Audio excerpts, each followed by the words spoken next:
안녕하십니까. 사파통계 사경환입니다. 이번에는 2019년도 3회 96번 문제 풀어봐 드리도록 하겠습니다. 이번에는 가설 검정에 대한 설명으로 틀린 것으로 나와 있는데요. 우선 가설 검정에 대한 전반적인 소개와 간단하게만 말씀드리고 그 다음에 여러분 문제를 살펴보도록 하죠. 가설은 우선적으로 가정된 설명이라고 합니다. 가설이라는 것은 아이고 왜 이렇게 안 써지냐요? 가설이라는 것은 가정된 설명을 말합니다. 그래서 가설은 크게 귀무가설과 대립가설로 구분되는데, 우리는 귀무가설을 H0라고 표현하고 대립가설을 우리는 H1이라고 표현합니다. 자, 귀무가설은 기존하고 동일하다는 겁니다. 동일하다. 이거는 동일하지 않다라고 주장하는 겁니다. 그래서 우리는 영구자의 가설을 우리는 대립가설이라고 합니다. 왜냐하면 기존하고 똑같다. 기존을 현재 맞는지 안 맞는지 확인하겠다. 맞는 거다 이렇게 증명하는 것보다는 우리는 창의성과 독창성을 위해서 기존보다는 좀 개발된 혹은 한 걸음 더 나아간 가설, 연구 주장을 하기 위해서 우리는 대립가설, 그래서 우리는 영구자의 가설이라고 설정합니다. 그래서 이거는 작업가설이라고도 하는데요. 정확하게 다시 말씀드리면 기무가설과 대립가설입니다. 자, 그 다음에 기무가설은 기존하고 동일하다는 겁니다. 그래서 기존하고 동일하다는 것을 다시 말씀드릴게요. 기무가설은 차이가 나지 않는다.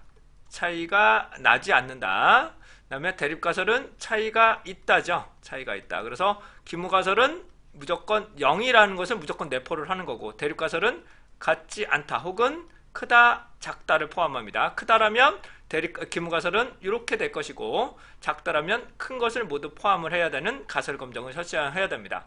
그런데 이거 다시 구체적으로 좀 설명을 드리면, 기무가설이라는 것은 이미 알려진 가설을 말합니다. 다섯 기무가설은 이미 알려진 가설이기 때문에 보다 구체적으로 말씀드리면, 우리가 알고자 하는 전체 집단을 우리는 모집단의 특성을 기무가설로 설정할 수가 있는 거죠.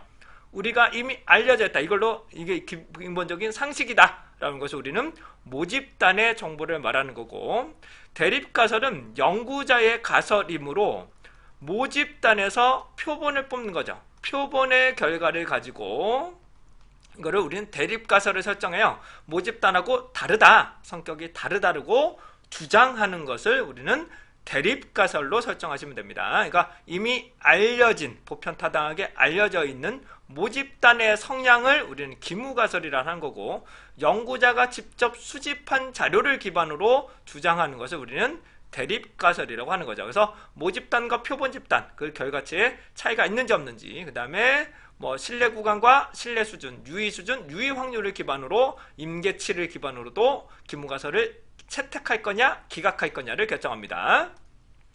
자, 가설 검정에는 우선 정규분포라고 우선 가정하고 갈게요. 그림이 잘 안 그려지네요. 자, 우선적으로 여기 포함되는 가능성, 요거를 우리는 신뢰 수준이라고 합니다. 여기 안에 포함될 가능성은 믿을 수 있는 가능성, 우리는 신뢰 수준이라고 합니다. 신뢰 수준은 딱 세 가지만 있다고 보시면 돼요. 90, 95, 99%를 말씀드린 거고요. 그 다음에 유의 수준이라고 합니다. 이걸 반대, 틀릴 가능성, 예를 들어서 10%, 이제 5%, 1%가 되죠. 그래서 0.1, 0.05, 0.01이 됩니다. 그러니까 이 면적을 말하는 거죠. 실제 요 면적을 말하는 것입니다. 이것을 우리는 유의 확률이라고 보실 수 있게 되는데, 요거 다시 설명을 드리면 요 범위, 요 기준을 말하는 겁니다. 이 기준을 우리는 임계치라고 합니다. 이 기준을 임계치라 하는데, 우리가 참을 수 있는, 허용될 수 있는 범위를 우리는 임계치라고 합니다. 그래서 요 안쪽에 들어가면, 임계치 안에 들어가면 우리는 기무가설을 채택합니다. 기무가설 채택을 하는 것이고, 여기를 벗어난다면, 임계치를 벗어난다면 기무가설을 기각합니다. 그래서 이쪽을 기각력, 이쪽을 채택력이라고 하고, 이 기준을 기각할 수 있는 최소의 값을 우리는 기각력이라고도 합니다. 근데 저는 그냥 임계치라고 설명드리는 게 가장 좋으실 것 같아요. 이 임계치는 T분포, Z분포, F분포, 카이스퀘어 분포에 따라서 임계치는 달라집니다. 공식이 다르기 때문에. 공식이 다르기 때문에 임계치는 해당하는 부분에 기본적으로 유의수준 알파와 그 다음에 자유도를 기본적으로 적용하는 거죠. 네. 네, 뭐, 기본적으로 요거 적용하게 됩니다. 근데 Z 같은 경우는 자유도라는 것보다는 알파로만 적용하셔도 됩니다. 그래서 여기에 기준, 표준화를 시켜서 해당하는 부분의 기준을 보게 되는데 이거를 우리는 임계치라고 합니다. 임계치. 자, 그래서 우선적으로 가설 설정할 때는 우선 기무가설과 대립가설이 있다고 가정했을 때 연구자의 가설을 먼저 설정해도 됩니다. 기존하고 차이가 있다. 예를 들어서 뭐 50이 아닐 것이다. 이렇게 주장해도 됩니다. 하지만 서열, 그러니까 즉 나열을 하기 위해서 논리적으로 설명하기 위해서라면 무조건 기무가설을 결정을 해줘야 됩니다. 왜냐하면 나의 의견을 타인들에게 설명을 하기 위해서는 이미 나의 주장이 맞다라고 주장하는 것보다는 이미 알려져 있는 기반이 맞다. 요게 맞는데 요거보다 벗어나면 내 의견이 맞다라고 설득하는 주장을 말하게 되는 거죠. 이것을 우리는 가설 검정이라고 합니다. 그래서 모든 기준은 기무가설을 기준으로 기각할 거냐 채택할 거냐를 결정합니다. 다시 한번 말씀드립니다. 나의 주장이 대립가설인 건 맞습니다. 그리고 대립가설을 먼저 설정해도 돼요. 하지만 논리적이고 체계적으로 하기 위해서라면 기무가설의 기준으로, 다시 말해 기무가설의 기준으로 설명해서 기무가설을 채택할 거냐 기무가설을 기각할 거냐를 결정하는 것입니다. 그래서 우리는 기각력, 채택력이라 하는데 모든 기준은 기무가설입니다. 기무가설의 기준으로 기각, 채택, 임계치를 가지고 기준을 말씀드리는 거죠. 자, 그래서 가설에는 기무가설과 대립가설이 있는 것이고요. 기무가설은 기존의 사실, 즉 보수적이면서 모집단의 특성인 모집단의 성향을 반영을 하게 되는 것을 말하게 되는 겁니다. 그 다음에 아까도 말씀드린 것처럼 임계치가 있죠. 해당되는 임계치고 요게 면적을 말합니다. 임계치고 얘가 면적을 말하는 건데 신뢰 수준 95%라는 것은 결론적으로 여기 안에 95% 즉 100개 중에 95개가 들어간다는 것이기 때문에 5개 그러니까 합쳐서 벗어나는 게 5개가 된다는 뜻이죠. 그러면 실제로 요 면적은 전체 확률에서 5% 즉 0.05가 돼야 되고 한쪽만 볼 거냐 양쪽을 볼 거냐 다르지만 우선 양쪽이라면 요쪽 면적과 요쪽 면적을 다 합쳐서 우리는 0.05가 되는 것이고 한쪽만 가겠다 단측으로 가겠다면 요쪽 면적이 단측 검정에 해당되는 알파가 되는 것입니다. 신뢰 구간은 앞에 말씀드린 것처럼 신뢰 구간은 무조건 범위가 결정돼야 되므로 양측 검정입니다. 왜 한쪽이 무한대로 가버릴 수가 있기 때문에. 하지만 이런 경우가 있겠죠. 단측 검정 예제는 남자와 여자 연봉을 보는데 운동량이라고 볼까요? 그냥 간단하게 운동량이라고 하겠습니다. 운동량이라고 하게 되면 남자가 높을 것이라고 주장하게 되면 남자가 여자보다 높을 것이라고 주장을 하게 되면 이게 단측 검정이죠. 그러면 남자가 무조건 높아야 됩니다. 이런 것을 해당한 부분은 단측 검정으로 살펴볼 수가 있게 되는 거죠. 그래서 이 해당되는 유의 수준 알파와 죄송합니다. 해당되는 유의 수준 알파와 우리는 픽합하고 비교를 하는 것이고 임계치와 검정 통계량을 비교합니다. 임계치와 검정 통계량을 비교하는데 과거에는 임계치와 검정 통계량을 기반으로 많이 분석을 했습니다. 근데 컴퓨터 사양이 매우 좋아지면서 우리는 기준값 확률인 유의 수준과 검정 통계량을 통해서 활성되는 P값을 기준으로 비교를 하는 것입니다. 자, 이걸 다시 한번 설명을 좀 드리게 되면 다시 한번요. 아까도 말씀 올린 것처럼 임계치입니다. 얘가 임계치. 검정 통계량은 표본을 통해서 각종 계산을 통해서 산출되는 것으로서 얘가 해당되는 임계치보다 검정 통계량이 크다면 해당하는 평균으로부터 멀어지는 것을 말하는 거죠. 검정 통계량이 크다는 것은 해당 기준으로 하는 평균부터 멀어짐으로 차이가 난다라고 설명할 수가 있게 되는 겁니다. 예를 들어서 멀어짐으로 어떻게 될까? 이 면적은 P값은 작아지게 되는 겁니다. 그래서 해당하는 임계치와 해당되는 알파로 보시면 되실 것 같고, 이걸 검정 통계량과 우리는 P값을 기준으로 보는 겁니다. 자, 결론적으로 우리는 알파는 고정되어 있습니다. 알파는 무조건 고정되어 있는 상황이고요. 그 다음에 P값은 표본에 따라서 결정이 됩니다. 검정 통계량과 P값은 표본의 크기, 분산, 각종 자료에 따라서 해당되는 부분에 대해서 달라질 수가 있게 되는 것입니다. 그래서 임계치와 검정 통계량을 비교하는 것이고, 유의 수준과 P값, 즉 유의 확률을 비교하게 됩니다. 그래서 임계치보다 검정 통계량이 크면 멀어짐으로 기무가설을 기각하는 것이죠.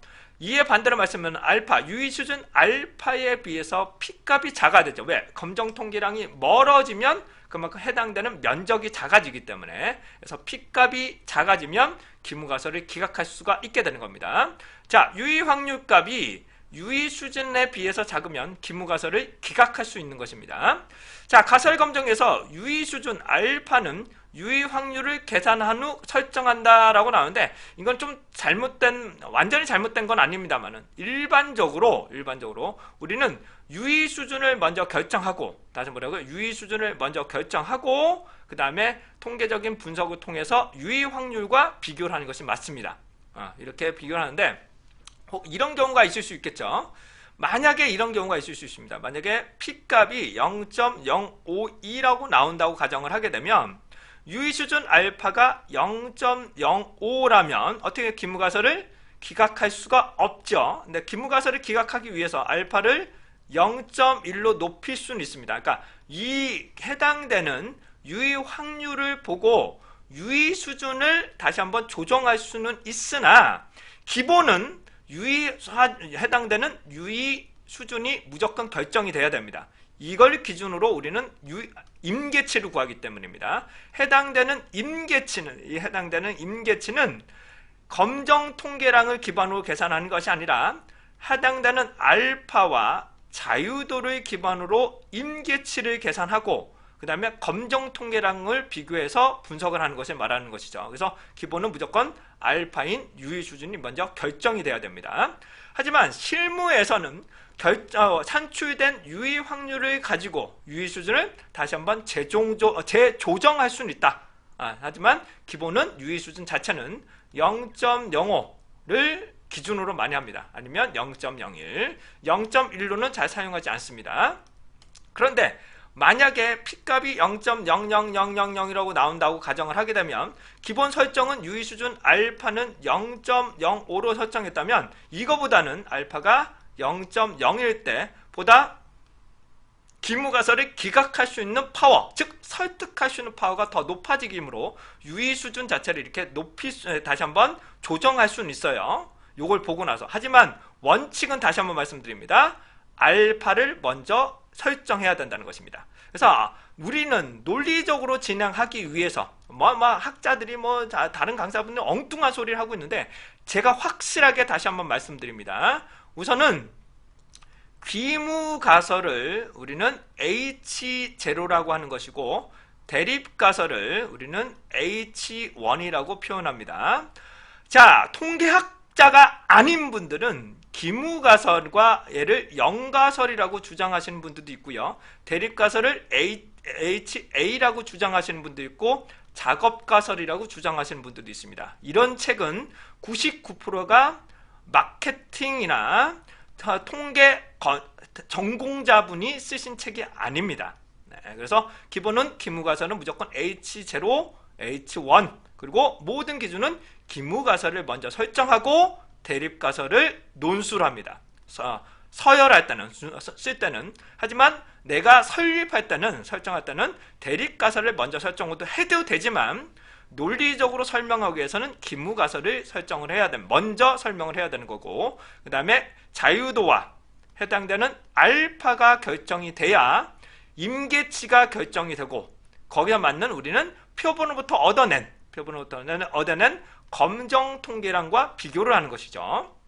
그 다음에 유의 확률과 유의 수준과 유의 확률을 동시에 또 병행해서 사용할 수도 있습니다. 그러니까 원칙은 이렇게 진행하시는 게 원칙이다 라는 것을 말씀드리고 합니다. 그래서 결론적으로 이건 맞는 말, 그다음에 이것도 맞는 말, 그다음에 이것도 맞는 말인데 원칙적으로는 유의 수준을 먼저 결정하고 그다음에 유의 확률을 나중에 산출하면 되는 건데 우선적으로 나중에 유의 확률 기반으로 유의 수준을 조금 재조정할 수는 있다. 하지만 기본은 유의 수준부터 본다라는 것을 실무적으로 말씀드린 겁니다.